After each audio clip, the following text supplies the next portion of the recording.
Dahil masama yung panahon, yan, nabili ng konti si Mama Taba. Yung mga late-late lang na ganyan, di ba? Pag habang andito sila sa bahay, meron silang kinikot-kot. Tig-piso lang yan. 20 pesos lang yata yan. Basta hindi na sila masyadong lalabas. Ayan, mga ganyan. Dahil madalang lang silang magchichirya. Sige, kumuha ka na anak. Konti lang naman. At yung mga ganito naman hindi madalas sila pinapakuha. Madalang lang. Kailangan lang minsan na instead na bumili pa sila sa labas, bumili din tayo ng mga pangangailangan natin sa bahay. Yan. Ganyan lang yung binabudget ni Mama Taba. Kung ano lang yung kaya ng pera, yun ang bibilhin natin. Yan.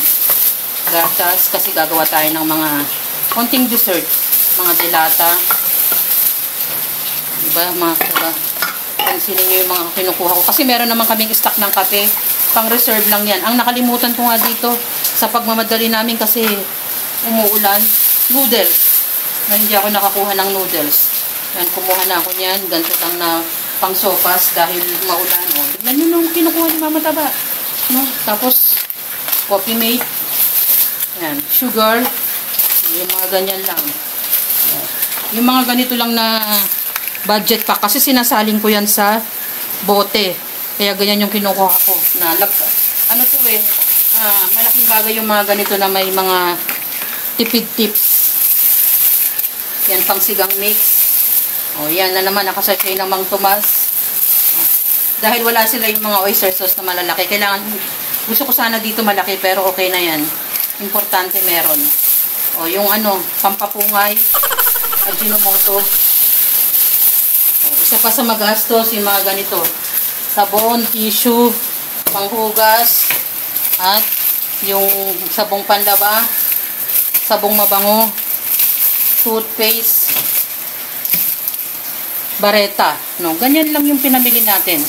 Minsanan ko na yung binili kasama ng ating meat. Ganyan tayo mag-budget mga kataba. At pagkakasyahin, binabanggit ko lagi na kung ano lang yung kasya ng pera at kung ano lang yung meron sa atin na pwede nating pagkasyahin. Ganyan yung ginagawa ko. Basta't kumpleto na yung mga pwede mong gamitin sa pagluluto. Tulad ng mga ganito yung mga condiments. No, importante sa akin yan. Dahil hindi pwedeng mawala. At ganun din naman dito sa mga sabon-sabon. Sabi ko nga, yung pangunahing pangangailangan ang uunahin natin. Minsan nga, dinidelete ko pa itong mga kataba. Tinatanggal ko yan. Yung mga chichichichir, yung ganyan. Basta't kung ano lang yung mapagkasya ng pera na hindi tayo mag-short. Pwede naman tayong bumili sa mga susunod na araw, sa mga susunod na panahon kung may sobra. Yung budget na, laging pagbabudget. So, yan ang ginagawa ni Mama Taba. At mag-iingat kayo sa pang-araw-araw niyong buhay dahil tayo ay isang nanay na laging nandito sa bahay at kailangan ng pamilya. Ayan mga kataba, ang simpleng pinamili ni Mama Taba. At lulutuin natin yan sa mga susunod na araw. At nawa, meron kayo nakukuhang input kahit konti lang. Kung marami tayong pera, sige, go, bili ng bili. Pero syempre, kailangan pa rin nating mag-wise buy. Lagi kayong mag-iingat at tamang pagbabudget lang sa araw-araw nang sa gayon makaraos tayo sa pang-araw-araw nating gastusin. Lalong-lalo na tayo bilang nanay. Enjoy! Ingat mga kataba!